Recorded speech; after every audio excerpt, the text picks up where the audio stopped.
Hello, Ray Phoenix here. Welcome to Let's Play Twisted Metal Lost. Twisted Metal Lost is like a bonus game that comes in the PS2 port of Head-On. Here's the story of Twisted Metal Lost. It's pretty much Twisted Metal Black 2. In 2003, work began on Twisted Metal Harbor City. The game was supposed to be a sequel to the award-winning, million-selling Twisted Metal Black. The levels in Harbor City were designed to connect via a series of freeways that would allow players to experience for the first time a seamless streaming Twisted Metal world. Sadly, only a select few ever got to experience this new vision for the Twisted Metal series. On March 13, 2005, 6 key members of the Harbor City team were killed when their plane crashed following a celebratory skiing trip in Colorado. Because of this tragic event, the game was canceled. On March 13, 2007, 2 years to the day of the plane crash, a note arrived at the offices of Sony Computer Entertainment. The note pleaded with Sony to allow the public to play the last works of the deceased team members, to allow the public to enjoy the last game the teammates ever created. The note was signed with the names of the 6 deceased team members. After months of debating the origin of the note, the consensus was that it was a joke in poor taste. However, it was decided that elements of Harbor City would be released to the public in order to honor the fallen teammates. While the connective freeways have been removed and no stories ever written for the characters, I hope you enjoy the classic Twisted Metal gameplay that these levels represent. They stand as a testament to the talent and dedication of our beloved teammates.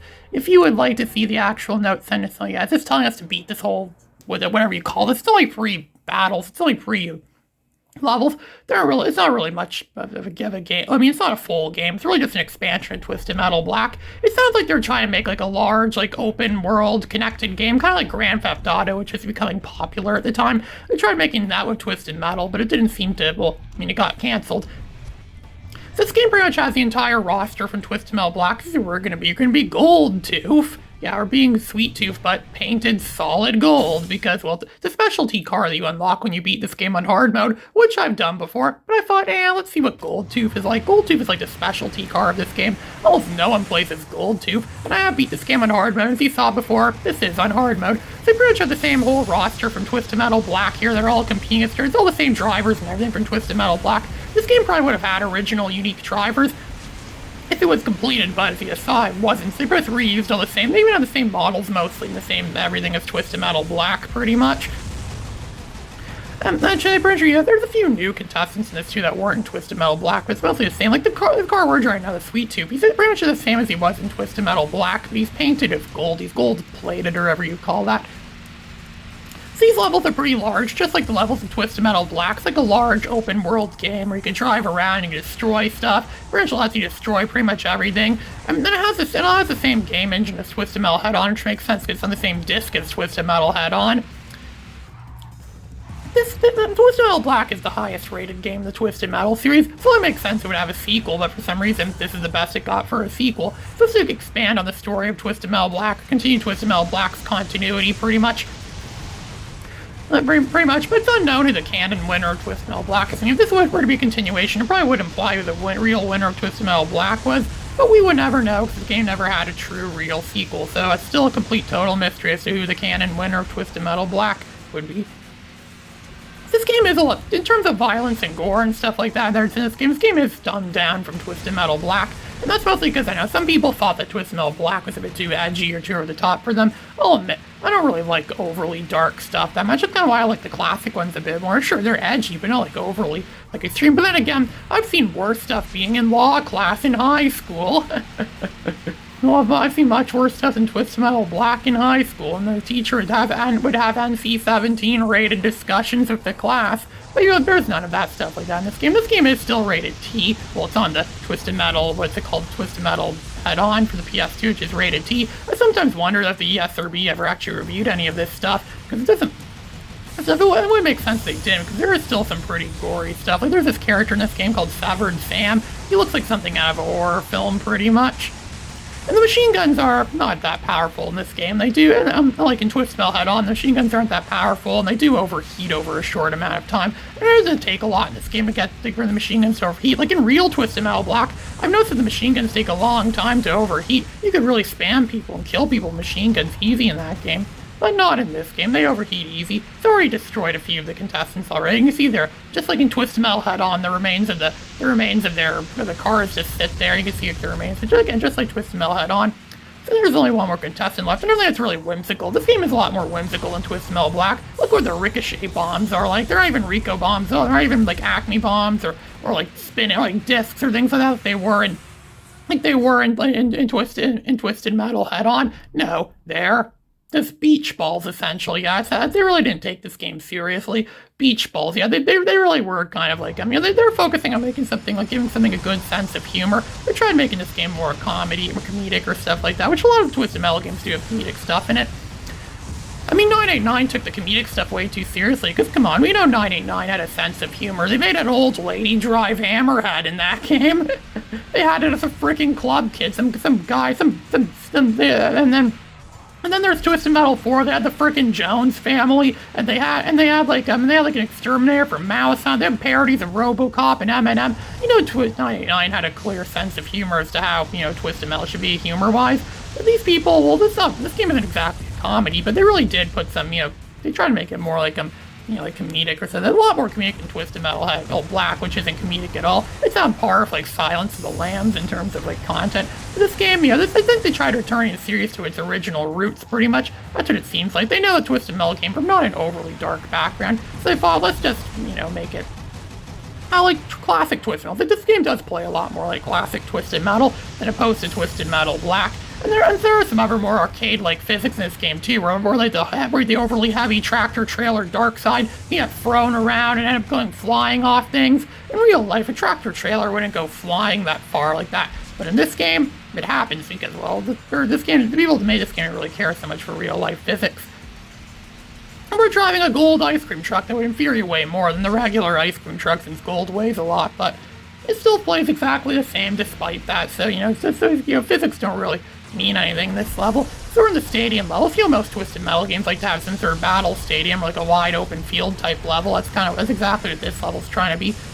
But they actually did a pretty good job these few levels that were, this is the closest we got to a Twisted Metal Black series. This will be popular fans of Twisted Metal Black. And I think I said before, this is specific Twisted Metal Head On only got released in North America, so sorry fans in Europe and Japan. Not that they have very many fans in Europe and Japan that care about stuff like this. And the special for Gold Tube is pretty much the same as the special that Sweet Tooth has in Twisted Metal Black, where he pretty much becomes a transformer. He turns into frickin' Optimus Prime, and he uses like a machine gun that shoots out rocket missiles or things like that, and just completely obliterates enemies. It's really overpowered. Sweet Tooth is the easiest character to win Twisted Metal Black with, mostly because he's considered to be the main character in Twisted Metal Black. People often think that Twisted Metal Black is supposed to be like some sort of nightmare that's going on inside Sweet Tooth's mind or something like that. And when you destroy the enemies, you don't get any upgrades or anything. I keep hitting the destroyed remains of the enemies, thinking that I'm going to get upgrades or something like that, but no, you don't get any. There are no upgrades in this game like there were in Twisted Metal Head On. And some people even, I saw this one guy even came up with, on YouTube, he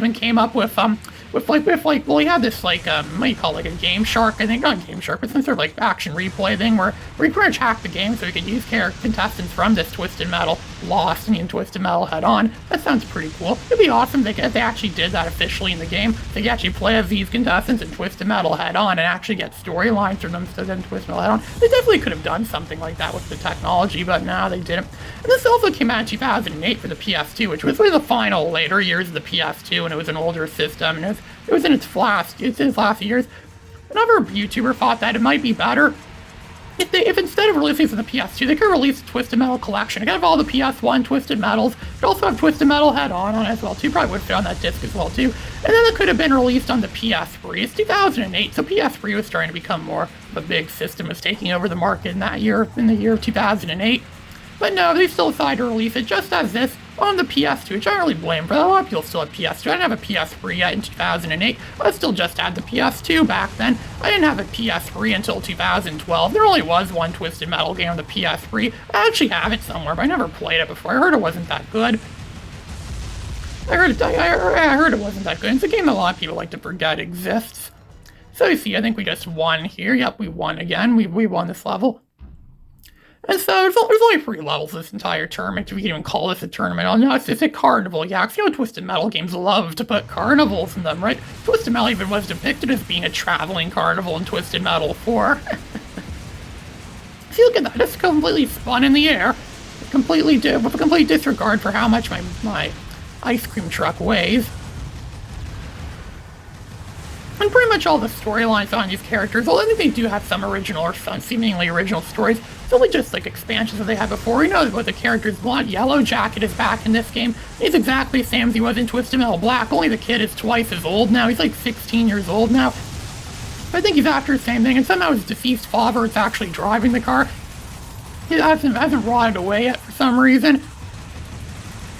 And so we see this is like the middle of the carnival. There's a lot of like action. You can barely notice the music a lot too. It's like in Twisted Metal 4 almost, where you can't even hear the music that well. But again, the music in this game isn't that great. But it's on par with what Twisted Metal Black music is, where it sounds very dark. It sounds kind of like, it does have kind of like an eerie, dark feel to it. It's not all like get up and go rock and roll kind of stuff like what Twisted Metal 1 and 2 was. Actually, kind of fun. I think Twisted Metal 1 and 2 had the best soundtracks in the Twisted Metal series, mostly for that reason. And then Twisted Metal 3 and 4 mostly use like actual music from Rob Zombie and stuff like that. But this game, it's still I mean, I don't think this game has an event-sensitive soundtrack either. Twisted Metal 1 and Black have event-sensitive soundtracks, so the music actually reacts to things that happen in the game. I don't think this game has that. This game isn't that advanced to have something like that. And you only get like 3 lives to do the entire thing, I think. But I think if you exit the game and start up the new file again, it'll recharge your lives. I think if you do that, I think. I know Twisted Metal Head-On works like that. And fully Twisted Metal 4 could work like that, but no, it doesn't. But again, what am I complaining about? Twisted Metal 4 is a pretty easy game overall. There's 12 packers attacking us right now. He's on the new contestants that they added to this game. I don't think there's 2 contestants that are new to this game. It's 12 pack and Gold 2. I don't really consider this to be a true Twisted Metal game, mostly because it's an unreleased game. It's like an unreleased bonus. It's like a bonus feature of an unreleased game. It could also be thought of like an expansion of Twisted Metal Black. I don't really think of this as a unique Twisted Metal game. And then when you put it that way, there's only 8 Twisted Metal games in all, and only 5 of them are on 5 of the 8 games are on the PS1. And one of them's on the PS2. Well, technically 2 on the PS2, but on the second PS2 Twisted Metal game's a port of the PSP Twisted Metal Head-On. There's one on the PS3. Twisted Metal games have been very seldom made after 2001, mostly because when 9/11 happened, people started to lose interest in Twisted Metal, and car combat games in general. Car combat was really big from 1995 to 2001, but then after that, yeah, it kind of faded away with the sands of time, and now a lot of people don't even know what car combat is these days. That's why a lot of people I show this to that know nothing about Twisted Metal, a lot of them label it as being a racing game for that reason, because they think, oh, there must be a racing game, but no, it's not. The car combat game, because very few people know what car combat is anymore, because it's that dead of a genre that people have forgotten what it is. I think that's actually bad that it's kind of forgotten. I think they should make more car combat games or more battle games. The closest we get nowadays to car combat would be stuff like Mario Kart. Like, I think Mario Kart has some kind of battle mode in it or something like that, where you could like battle against, or like a balloon battle or something like that in the karts. I think I know Mario Kart Wii had something like that, but I don't know. I haven't played any Mario Kart games. Well, actually, that's not entirely true. I have played, the most recent one I think I played was the one on the Wii U, because a few months ago a friend brought his Wii U over to my place and I played the Mario Kart game on the Wii U. So that's about it. That was like a one-time thing. I don't play any new games or modern games that much at all. So yeah, I mostly just play stuff on emulators now these days. I don't know, maybe in the future when Wii U becomes easy to emulate, maybe I will get an emulator then. It says my computer says, or what it is, why my computer, what's it called, Dolphin X64, or Dolphin, whatever it's called. It says that I can play Wii games, but I don't know how I'd play Wii games, because, a lot of the Wii is motion control, and apparently the Wii is the reason why the PS2's lifespan was extended, apparently, and this would have been during the time this game was released around 2008. Around 2008 is when this was, and that would have been when they still, like its competitors GameCube and Xbox were discontinued, but PS2 was still going strong. I think we just won the tournament. If you can call this a tournament, yep, completed story mode. If you can call this story mode, because there's even a story. It's not really story mode, there's no story. Congratulations, you've completed the lost levels. Now you'll see for yourself the letter sent to Sony by the supposed deceased game makers. Ooh, a letter from beyond the grave. Ooh, let's see how this is gonna turn out. We are disappointed to hear of your decision to keep the worlds from seeing the last of our work. We beg of you, show them all what we have done. Show them our last earthly deeds. If you doubt our existence, look to the dark past for proof that we are who we say we are. For this dark past, you'll find proof that I know the future will bring. And do not forget, the truth lies in this greenery of Paris. To the left, the truth is revealed. This is why we've come back to let you know what awaits. This is a secret. If you watch one of the bonus documentaries, it gives you like a secret code that you can decipher. and it just pretty much tells you Twisted Metal's coming to the PS3, which happened 4 years later. So yeah, this is what Twisted Metal Lost pretty much is. Like a nice little bonus game, pretty much. This is Ray Phoenix signing out.